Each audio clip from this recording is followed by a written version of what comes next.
नमस्कार, मैं हूं डॉक्टर नेहा मेहता और मैं एक क्लिनिकल साइकोलॉजिस्ट हूं। आज की अपनी इस वीडियो में बताने वाली हूं कि कब ऐसे सिग्नल्स आएं कि आप समझें कि ये रिलेशन अब आगे नहीं चलेगा। बहुत से मैरिज काउंसलिंग में केसेस ऐसे होते हैं जब लोग ये पूछते हैं कि मैम मुझे नहीं पता कि कॉल लेने का सही समय क्या है, जब मुझे इस रिश्ते को आगे नहीं कंटिन्यू करना है।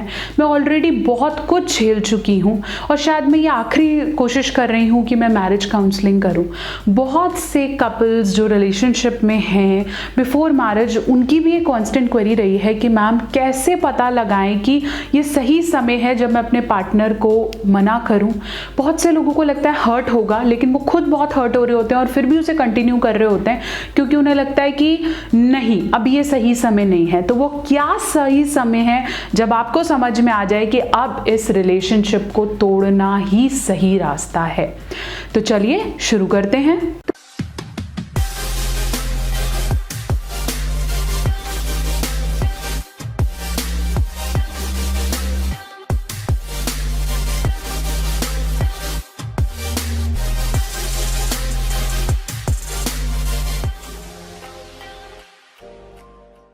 तो चलिए, मैं आपको बता रही थी कि कब पहचानें और कब कॉल लें कि अब ये रिलेशनशिप आगे नहीं चलने वाला है।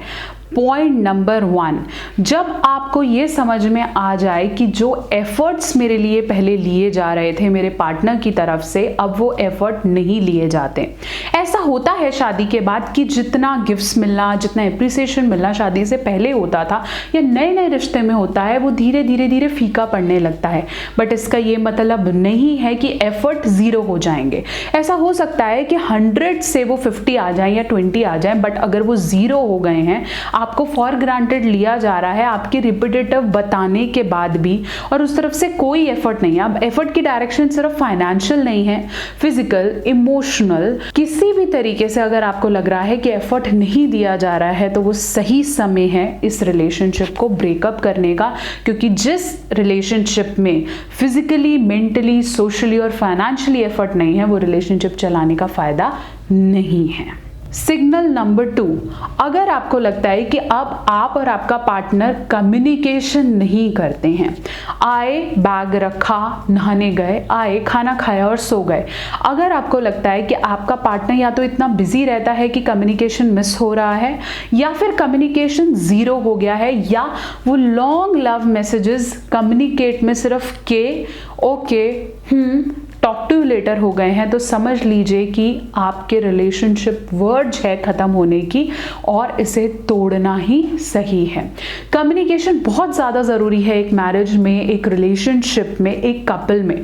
अगर आप बात ही नहीं कर रहे हैं, बहुत बार यूजुअली ऐसा होता है कि एक लेडी बता बता के या मेल बता बता के थक जाता है कि यहाँ गलती हो रही है। जब एक पार्टनर आपको कॉन्स्टेंटली बता बता के थक गया है और अब उसने बोलना ही छोड़ दिया है, तो समझ लीजिए, और अभी भी आपके पार्टनर को समझ नहीं आ रहा है, तो समझ लीजिए कि ब्रेकअप करना ही ज़रूरी है। क्योंकि जब वो आपके कहे शब्दों पे पॉइंट नहीं दे रहा है, तो आपकी चुप्पी आपको खाने लगेगी और आप धीरे धीरे इस रिलेशनशिप में घुटने लगेंगे।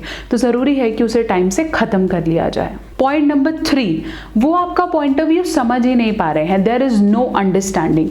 बहुत बार ऐसे होता है कि एक पार्टनर दूसरे पार्टनर को बिठा के बात करने की कोशिश करता है कि देखिए, मेरा पॉइंट ऑफ व्यू ऐसा नहीं है, आप ये चीज़ इस तरह से सोच रहे हैं, मैं ऐसा नहीं सोच रही और हम दोनों साथ मिलके चलना है, तो मैं ये चाहती हूँ ये चीज़ रिपीट ना हो, हम इसे इस तरीके से ना हैंडल करें। लेकिन जब आपको ये समझ में आता है कि आपका पार्टनर उसे सुनना ही नहीं चाहता है, आपका पार्टनर सिर्फ अपना व्यू पॉइंट या अपनी मर्जी चलाना चाहता है और आपको भी उसी तरीके से ढलने पे मजबूर कर रहा है और ये रिपीटेटिव हो रहा है, जब आपकी एक्सप्लेनेशंस उसके लिए फर्क ही नहीं पड़ता, वो सिर्फ अपनी सोच में चल रहा है, तो फिर समझ लीजिए कि आपको ब्रेकअप करना ही ज़रूरी है। नहीं तो आपकी सेल्फ रिस्पेक्ट बिल्कुल धूमिल हो जाएगी और आप खुद को ही ब्लेम करने लग जाएंगी। पॉइंट नंबर 4, जब आपके आउटर रिलेशनशिप, जिसे हम कहते हैं पेरेंट्स, इन लॉज, इनकी अंडरस्टैंडिंग भी आपसे नहीं मिल रही है, या फिर उसके आसपास आसपास के दोस्त, अगर आपकी शादी नहीं हुई है फिर भी उसके दोस्त, उसके रिलेटिव्स, उसके फ्रेंड्स, उन सब की भी अंडरस्टैंडिंग, उन सब का भी कल्चर आपके साथ मैच नहीं कर रहा है तो सही समय है इसे ब्रेकअप करें। अपने आप को पुश ना करें उनके जैसा दिखने की प्रतिस्पर्धा में।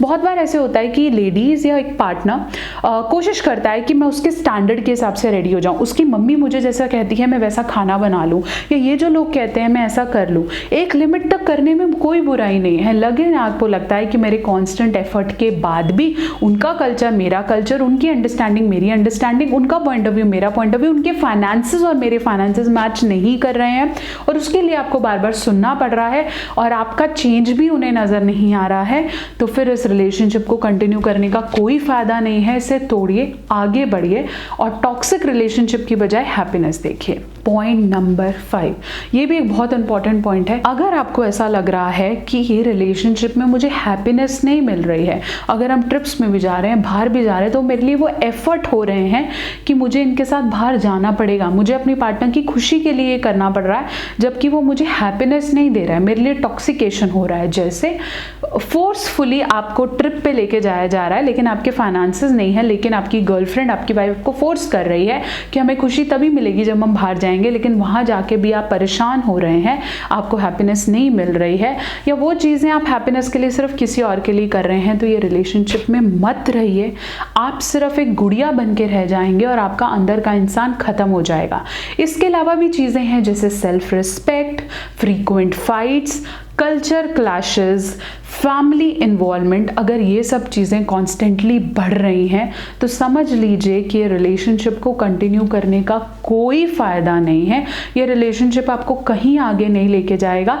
हाँ, आपके पार्टनर को दुख ज़रूर होगा, हाँ सोसाइटी एक समय के लिए कुछ कहेगी, लेकिन ऐसा रिलेशनशिप जिसमें आपका फ्यूचर दिख नहीं रहा, आप आज भी घुट रही हैं, पहले भी घुटती आई हैं, सिर्फ इसको सोसाइटी के लिए चला रहे हैं या चला रही हैं, तो बेटर ये है इन सिग्नल्स को पहचानते हुए, इसके अलावा बहुत से सिग्नल्स जैसे एक्स्ट्रा मैरिटल अफेयर, इनफर्टिलिटी का issue, constant no common goals, जैसे हम कहते हैं कोई भी कॉमन गोल नहीं है, वो उत्तर है मैं दक्षिण हूँ, पर्सनालिटी फ्लॉज, इन सब के लिए कम्युनिकेट करें, बात करें, मैरिज काउंसलिंग लें। मेरी एक वीडियो है मैरिज काउंसलिंग पे, आप देख सकते हैं।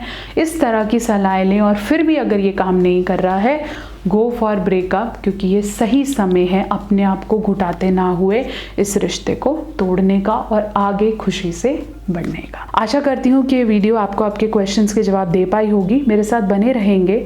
मेरी इस वीडियो को लाइक करें, शेयर करें, कमेंट सेक्शन में लिख भेजिए अगर आप भी ऐसे किसी मोड पे हैं, और मेरे चैनल को सब्सक्राइब करना नहीं भूलेंगे।